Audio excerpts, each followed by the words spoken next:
Svi smo barem jednom imali problem ili bol u koljenu. Koljeno nosi 2/3 tjelesne težine. Najkompleksniji zglob na tijelu sa 14 ligamenata i jako puno mišića se veže u sam koljeni zglob.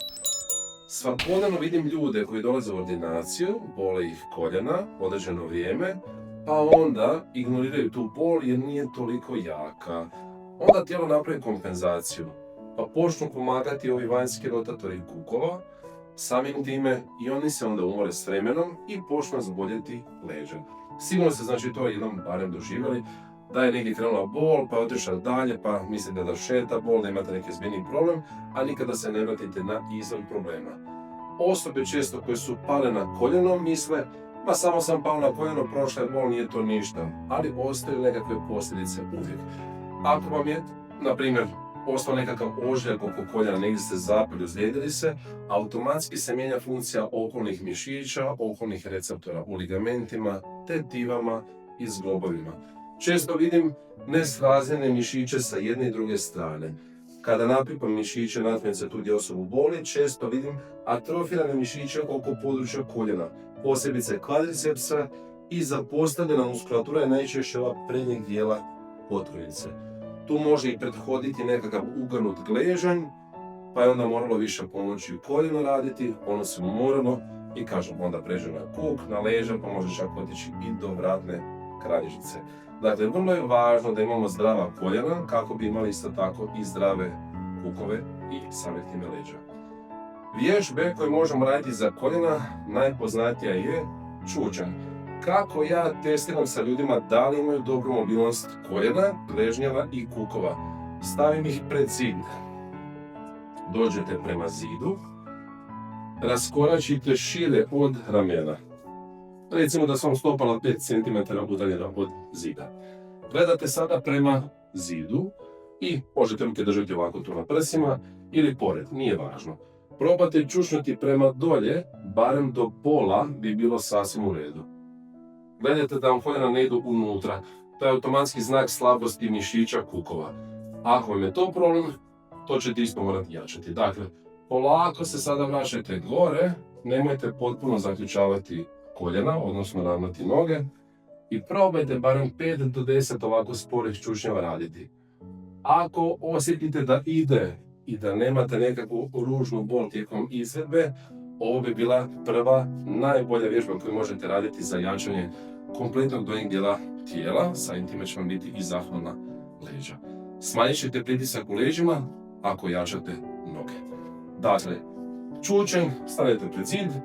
Ako imate problem da vam je preblizu zid, onda se udaljite ili stanete negdje, licem se okrenete, stavite ruke ispred radi ravnoteže i probajte sad čučnuti. Ako osjećate da vam tijelo malo pada prema naprijed, to je opet znak preslabih mišića kukova. Što onda možete raditi? Na primjer, stanete pored zida, stojite na jednoj nozi, zaključate stražnicu i koljeno, drugu nogu savijete ovako pod 90.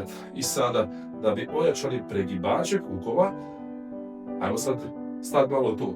Pregibač kuka, imamo na kvadricepsu jednu glavu koja ovako tu prolazi, ona se jedina veže na kuk. Ona pomaže ovom pokretu i ispruženju natkoljenice. Dakle, stojimo na jednoj nozi, stisnemo stražnicu i koljeno, drugu nogu sa zategnutim stopalom stavimo u poziciju pod 90. Iz ove pozicije guramo koljena iznad razine kukova. Ova nam je razina kuka, znači koljeno malo iznad razine kuka, spustimo dolje u razinu kuka i ponavljamo, barem 5 ponavljanja bi bilo sasvim ok za početak sa zadrškom od 5 sekundi. Na taj način možemo ojačati taj mišić. Ako vam je ovo prelagano, zakačite nekakvu elastiku okolo i ponovite taj pokret. Dakle, vrlo je važno znati koji su mišići slabi, možete si malo prepipati noge. Ako osjetite negdje jaču tenziju ili napetiju strunu mišića, onda je taj mišić vrlo vjerojatno slab. Ne morate ga opuštati masažom, to je krivo. Napet mišić je s razlogom.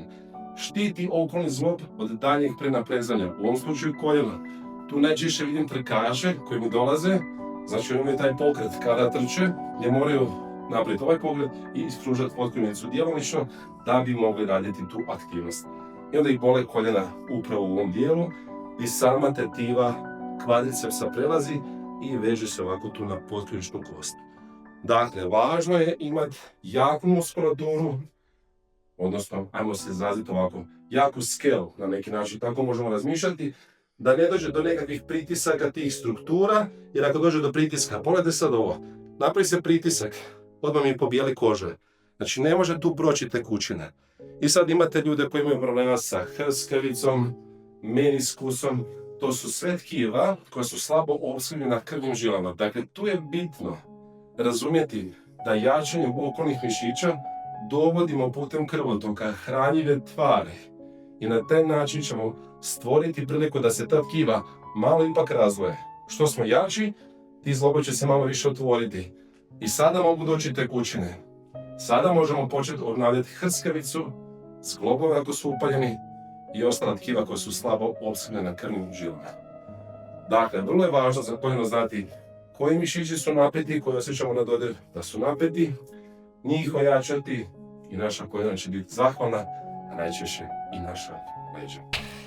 Obavezno ne zaprati, klikni ovdje zvonce za novi video kada izbacim, molim te lajka ovaj video i pratimo rad dalje.